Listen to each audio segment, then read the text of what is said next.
Hey guys, welcome back to the channel. I want to tell you guys about something that I find a little amusing. Imagine your state is a constitutional carry state, but at the same time, there is a part of the general statute that says you have no ability to carry a gun with the intent to go armed.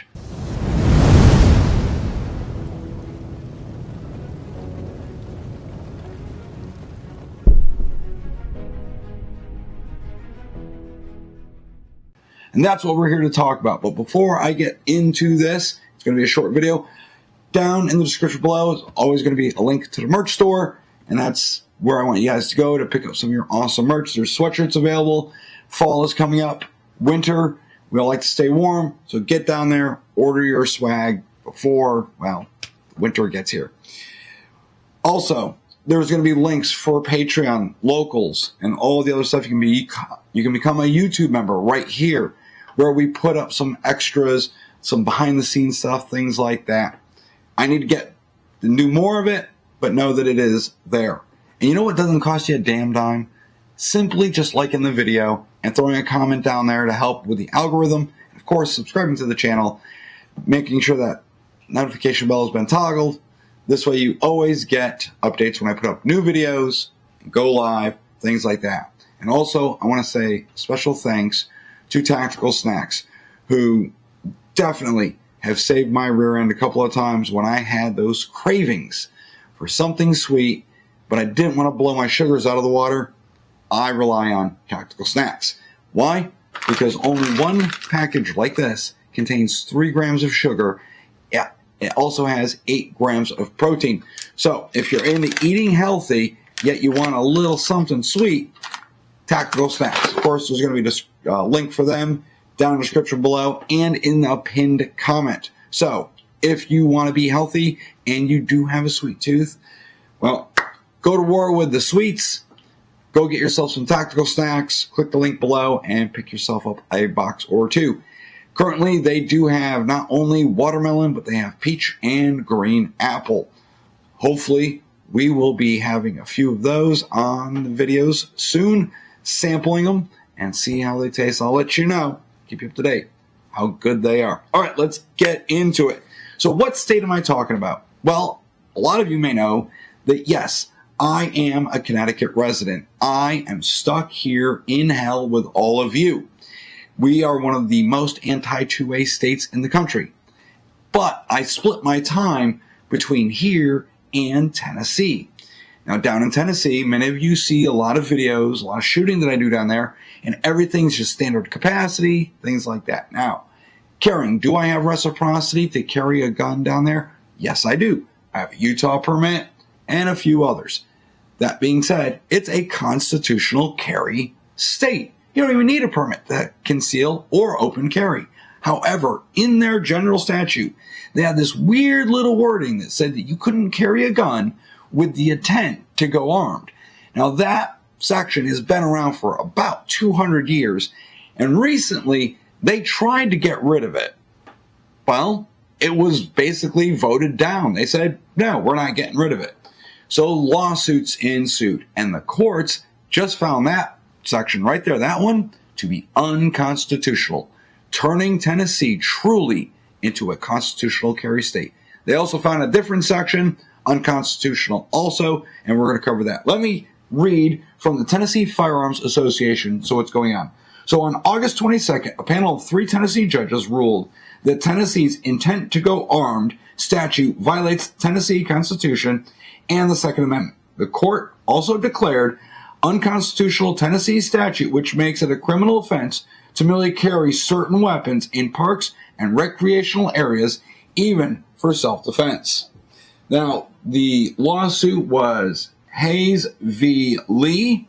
One of the big questions that came out is, now that the courts have found these 2 pieces unconstitutional, is it in fact immediately? I'd like to say, yes, it is. The court struck it down. It's gone. Now, they could appeal it, but I really don't think Tennessee's going to, because this is a great way to get rid of it without having people vote on it. Now remember, Tennessee is a very red state, but Knoxville, Memphis, and of course, Nashville are deep blue, and they do have reps in the state's Senate and House who are vehemently against guns. While the rest of the state, which pretty much is rural, is pro-gun, these pockets of urban cities are very, very blue and very, very anti-gun. Just saying. So, I think this is it. It's been struck down, found unconstitutional, and the state's just like, okay, it's unconstitutional.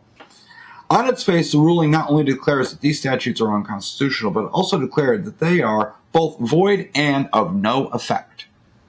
Thus, it would be reasonable for people to draw from that ruling, which is correctly stated, that these statutes are presently void and unenforceable.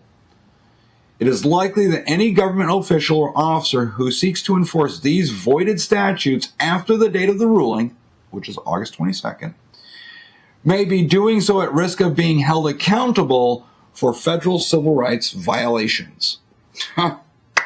Good. Let's see. What else? The ruling was one that both granted summary judgment to the plaintiffs and denied it to the government defendants. As such, the ruling likely resolves all issues that were pending before the court. Assuming that this is accurate, either party can still ask the court to alter or amend the ruling under Tennessee Rules of Civil Procedure, which is Rule 59, Tennessee Rules of Civil Procedure. And it will take at least 30 days to make such a request. Second, assuming the ruling is not altered or amended by the court, either party could appeal from this ruling. Such appeals typically would be initiated within 30 days, which is Rule 4 of Tennessee Rules of Appellate Procedures. A third consideration is that while these statutes may be declared unconstitutional, void, and of no effect, the legislator, which has refused to repeal this statute for decades, will be back in session January 26, as in January 2026. While certain legislators are already celebrating the ruling since they have tried to repeal the statutes, others, including several of those leadership, are likely to start scheming to get this ruling passed with new legislation. Indeed, one particular legislator in the House would likely be telling others that the legislature could pass a new, slightly different law doing essentially the same thing, and those laws would be enforceable for years or decades until someone successfully challenges them in the future. Wow, you know what other state does that? That's right, Connecticut passes a law clearly unconstitutional. We all know it is.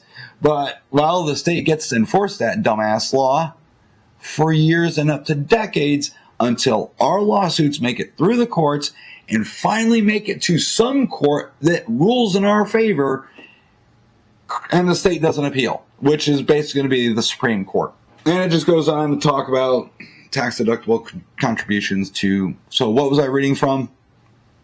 The TFA. What is the TFA? That is the Tennessee Firearms Association. It's kind of like a CCDL, but in Tennessee. Met with them while I was down in Tennessee at Goals, and they really, really enjoy the channel. They think what I am doing is awesome. They think it's pretty neat that I bounce between Connecticut and Tennessee. So basically, I'm going from behind an iron curtain to the land of freedom and back and forth, so I can show you guys the difference in freedom and Connecticut, because we are not free here. Okay, so I'm definitely able to show you guys, hey, this is what it looks like in a state that's red, and this is what it looks like in a state that's solid blue, and basically show you, hey, you get what you vote for. Again, I just want to iterate that I find it quite amusing that your state is constitutional carry, and yet buried is a law that says you can't carry a gun with the intent to go armed. That's the whole point of carrying the gun, to have the gun. I don't know. Again, I've said, I don't know. Maybe I'm carrying a gun accidentally. I don't know. I'm glad it was found unconstitutional. And when it came to the parks that they talk about, the second thing which was found unconstitutional, the way it worked for the recreational areas, things like that, is technically you could carry there if you had a state permit. And there's two types of state permits in Tennessee.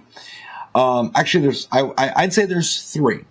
There is a regular gun permit. There is an enhanced permit, which gives you certain protections and allows you a little extra. Basically, you could carry in these places that they said you couldn't. And, of course, there is a lifetime permit that you buy once, cry once, and it's right around $300, which isn't bad. I really wish the state of Connecticut had something like that. But now that the court said, hey, you can't do that, it's constitutional carry, everybody gets to carry, which is good. Those courts are pretty based. Unlike the courts here, where they just look for every reason to basically shaft us when it comes to our lawsuits. But good on you, Tennessee.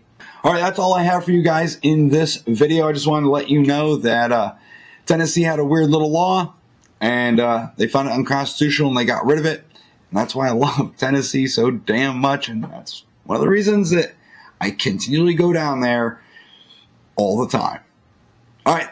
I will talk to all of you in the next video down in the description below. Let me know what you guys think. Let me know what you guys think about the you cannot carry a gun with the intent to go armed BS that they had forever, and how they finally find it unconstitutional. All right, I'll talk to all of you in the next video.